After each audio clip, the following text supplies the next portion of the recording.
How to improve your English? How to improve English? Yeah, that's a good question. Why? Because I know the answer. Right? So basically we have 4 skills in language, right? Everyone knows listening, speaking, reading and writing. These are 4 skills. And 3 systems: vocabulary, grammar and pronunciation. So directly you cannot work on skills. You can improve your skills by practicing, but you cannot work directly on skills. So to improve your overall command of language, you have to work on your vocabulary, grammar and pronunciation, right? Now let's take vocabulary. In vocabulary, you cannot memorize meanings of words from a dictionary. How many words will you try to memorize? It's not possible. Yeah. So what we can do, we can devise certain methods to improve our vocabulary. For example, we can take help of etymology, the roots of words. We can study collocation, word partners, right? We make a mistake, we don't do a mistake. So like that we can improve our command of vocabulary. It is not important that we learn new words every day. That's not vocabulary development alone. Even if you know various shades of meanings of familiar words, then also it is vocabulary development, right? So first was vocabulary development. Second is your grammar. Now nobody can improve communication by doing grammar exercises only. Fill in the blanks or match. That's not enough, because that is grammar for tests. But we want grammar in use.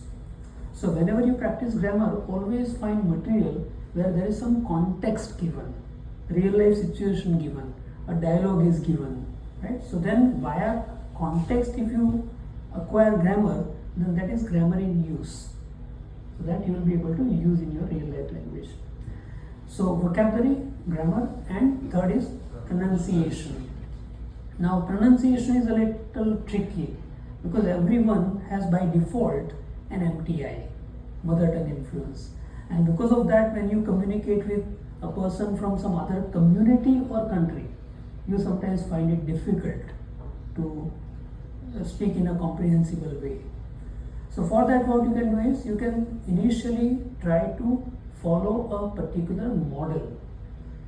So for that you can decide either standard British English or standard American English or Canadian English or Australian English, whichever you like you can adopt, no problem.